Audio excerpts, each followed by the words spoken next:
right? Pretty solid. My Gophers are struggling enough in the Big Ten, man. I'm just going to keep my mouth shut. I get to go back to my intern days and get this thing rolling. Questions? There was a route combination late in Thursday's game. Johnny was on the outside and looked like he ran it with inside leverage. Then Jared gave it a shot and saw the result there. What stood out the way Jared ran that route and ultimately executed it? Yeah, it's designed to have a little bit better spacing than we had. We wound up with a couple guys in the same spot. They came a little bit from a defensive reroute and then a little bit of an exaggerated seam release. But, Jared has that size and that go-get-it ability where he's got that big catch radius to him. And so it was a good opportunity to throw an opportunity ball, if you will, or a 50-50 ball to him and let him come down and make a play for us. We've been saying for a long time that's why he's here. He's got great playmaking ability, and he certainly made a play to help us win that game. Does the dynamic of the running game change at all with not having Marshawn and having Elijah out? Not necessarily. There's schematic things that we'll do a little bit different that I won't get into specifics with that, but we feel very, very good about those other two backs and their ability to run, a multitude of schemes. There's nothing that we say, oh, we can't run because they're in the game, or, man, if we had Marshawn, we would have run this. It's just a matter of getting those guys going and figuring out what they're familiar with and comfortable with. Have you seen the video of Marshawn practicing against his high school team? No. Somebody was saying about it walking out to practice. To be honest with you, I'm so focused on this situational Thursday. I mean, we got third down, red zone, all that going in today. I was dialed in on Buffalo. Was there a different approach with Coop last week or something? I don't know. He has got the big numbers, but is there a different? You guys did things differently going into that game, or not really? Not really. We moved him around a little bit, which we had done previously in the season. We had more opportunities to empty the call sheet a little bit more. Converting some of those first and second downs gave us an opportunity to call more plays. I think we had 83 plays on our grade sheet. I think it came out to like 73 or 72 on the official stats, but certainly a lot more than we have been getting. So it gives you a chance to call some more things. And then when you can call some more things, you can highlight him a little bit more. And he made a couple of great plays and was very, very opportunistic with the opportunities he had. So I know that 19 targets shows up as like, wow, that's drastically different than the rest of the season, but it was not a concerted effort to just force feed him. It was all within the scheme. Coaching staff, do you guys like that Marshawn, not to talk about the guy who's not playing on Sunday, but do you like that he's training at a high school and staying sharp while he's away? Like I said, I haven't seen the video. I don't really know what it was. I know he loves football and he's a football junkie, so I wouldn't expect anything different. We're excited to go put on a good showing with Buffalo and then meet up with him after that. What do you think of Bill's defense? Very, very well coached. They don't make a lot of mistakes, and they're very opportunistic. I think they're plus 10 in the turnover ratio this year so far, and it's because they are where they're supposed to be when they're supposed to be there. So we know that we need to protect the football. We need to be on point with our field landmarks that we were talking about earlier and timing in the passing game, and they're a good team up front. A couple of those guys are still there from when I was there, and I know they're hard workers, and they're going to be rallying to the football and finishing plays. So we need to protect the ball, and we need to be assignment sound to be able to put on a good showing against them. With their defense, you're going up against Micah Hyde. He leads the league in interceptions so far this year. What have you guys seen from him, and how you go about game playing against him in the secondary? Yeah, I've played against him a number of times back to when he was in Green Bay and I was with the Lions, and he's a very talented player. He's a savvy guy. He has good vision on the quarterback, and he has good ball skills. So, that paired with him being a coverage guy in background and now playing safety, he's a guy that can ball hawk a little bit. So you have to be careful about those opportunity balls in his direction. You have to be, on point with your ball placement and anything you're throwing down the field. There were a couple plays late in that game where guys got grouped together, receivers in the same area. That wasn't by design, I'm sure, or was it? No, that's what I was alluding to earlier with the Jared play. We had guys get rerouted a little bit or pushed off their track a little bit. Or maybe take the path of least resistance on their vertical, which wound up kind of crossing wires a little bit. But we'll get that cleaned up and be on point from here on out. In what ways can you prepare for the wet weather here in California? What do you guys do as far as, do you like gloves at all, or do you just talk about what's the mindset going into it? We're just going to rain wild on Sunday. Every once in a while, even if there's not bad weather forecasted, we'll do some wet ball drills, and do some things with the receivers to make sure that we're just used to the ball being a little bit wet. But, it's one of those things that you show up on game day and kind of deal with the conditions that are there. And when you believe in your abilities, the elements, if you will, don't affect it too much. We did some wet ball drills today, and we do them all the time. So we're pretty confident in our ability to operate. Yeah. All right. Thank you, guys. Have a good one.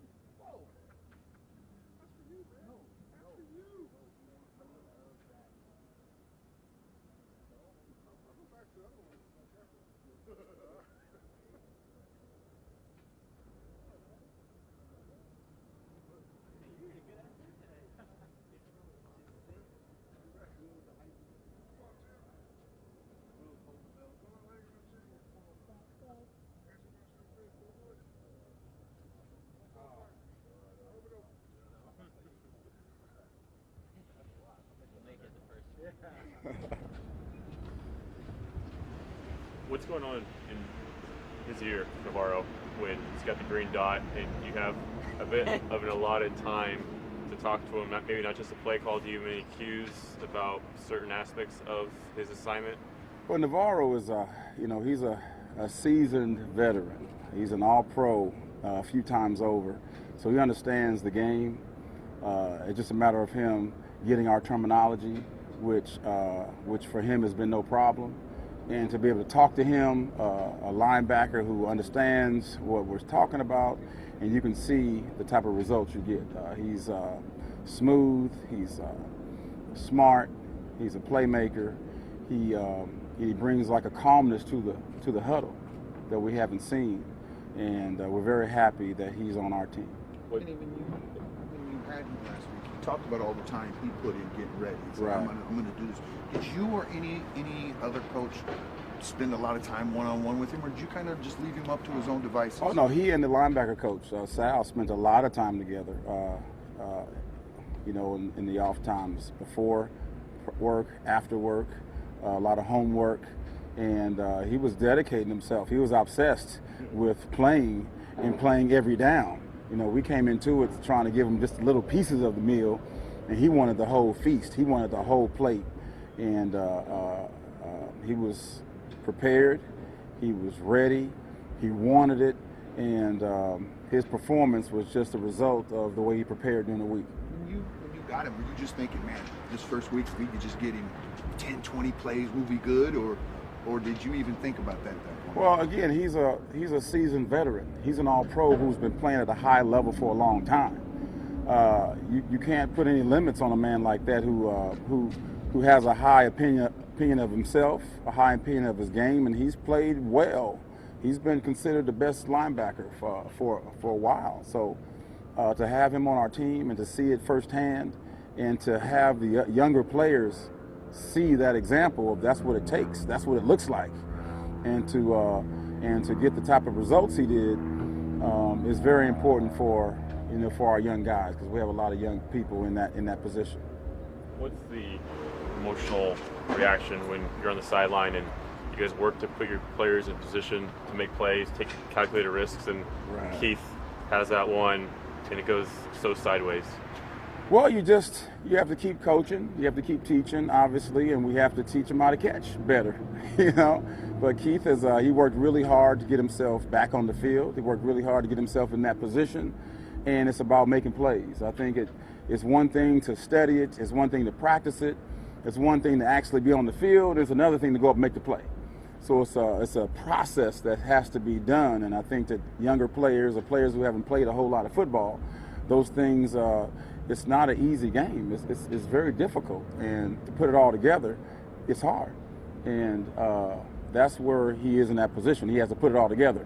Now, finally, make the play to finish the whole thing off, and he didn't do that, obviously. You always talk very openly and honestly about your faith in your defense. But and everybody's talking about the late touchdowns you guys scored last week, but you guys came up with 2 big stops Right. in that fourth quarter to make that all possible. Was that validation in any way for you, or how good was that for you to see that in that situation? Well, one thing in our fabric, we've always played really hard. We've always finished really well, and I think the guys take a lot of pride in their effort in stopping in the high 2-minute type part of the game. I think that that's something we've always done. We've been inconsistent in some areas, consistent in some areas, but that's an area we've always been really consistent in, being really strong, finishing strong, making plays when we have to. And I think that a game like that and really looking at the positives, hey guys, this is who you are. This is the fabric of who we are. Make that something that is more consistent. That's the next step. Right. It has to be the next step for us to go on a run. For us to make the season what it's supposed to be. It has to be a consistent, high level urgency, the way they felt at that game. Because what happened in San Diego was similar. We had to stop them at the end, and we didn't.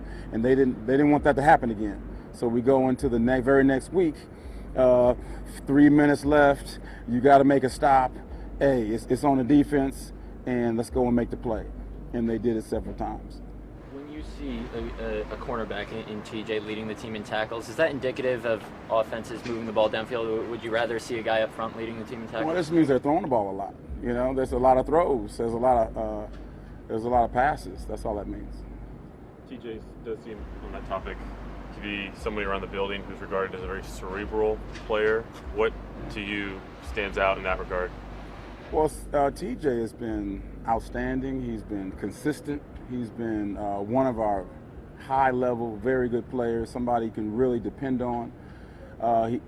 He's a type of guy that's professional. You know what you're going to get every day. He comes to work, to practice, to study, to ask the right questions, to learn. He's a pro. And, again, we're very glad he's on our team. We need a lot of pros. We had a team full of TJs, we'd be pretty good, you know. What kind of special challenges does Tyrod Taylor present? We played him last year. Well, the obvious. Yeah, we played him last year, and it's obvious. He's like McCoy playing quarterback. You know, he's mobile. He's elusive. He's very good with the ball in his hands. He can run it. He can throw it. He can run the run. He can run the throw. And he's smart, and he's a gamer. So he's certainly a really good football player that, you know, it's going to be a team effort to stop him or contain him, a team effort to stop him and contain McCoy, and we're up for the challenge. Is the danger of using a spy on him that he may run by the spy as far as Taylor goes? Or? I'm not a spy like what's a spy? Someone's assigned to him. I'm not going to get into any game specifics. I'm saying in general, is the danger of using someone to track him?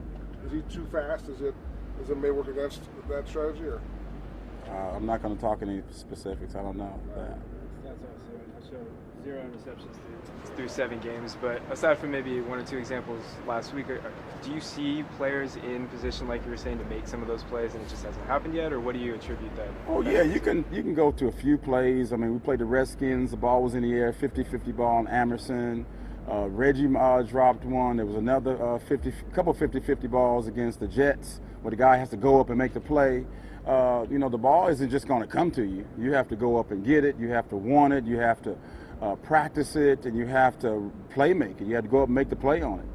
We spend a lot of hours here. We get here really early in the morning. We stay here really late at night. Really getting our players in position to make plays and to talk to them and to teach them and to get them in the right plan. And then once we get to the field, it's about all that being instinctive and making plays on the ball. And something that has been very consistent for us over the years, getting after the ball and getting the turnovers, hasn't happened yet. But it's going to happen. It's our fabric. It's who we are. And it's a matter of us continuing, emphasizing, working it, making it important. And it's going to come. We know it's coming. It's just a matter of, we don't want to wait any longer. Let's do it now. Earlier in his career, I think there were off-season, most off-season, Khalil would go back to Buffalo to train, and I don't believe he did that this past off-season. Was there anything in particular that you guys wanted him to focus on this past off-season, things that you wanted to see him work on or told him to focus on? Well, Khalil, I'm not sure where he works out in the off-season. We have to talk to him about that. But Khalil is, again, a high-level player, just like we talked about Navarro Bowman.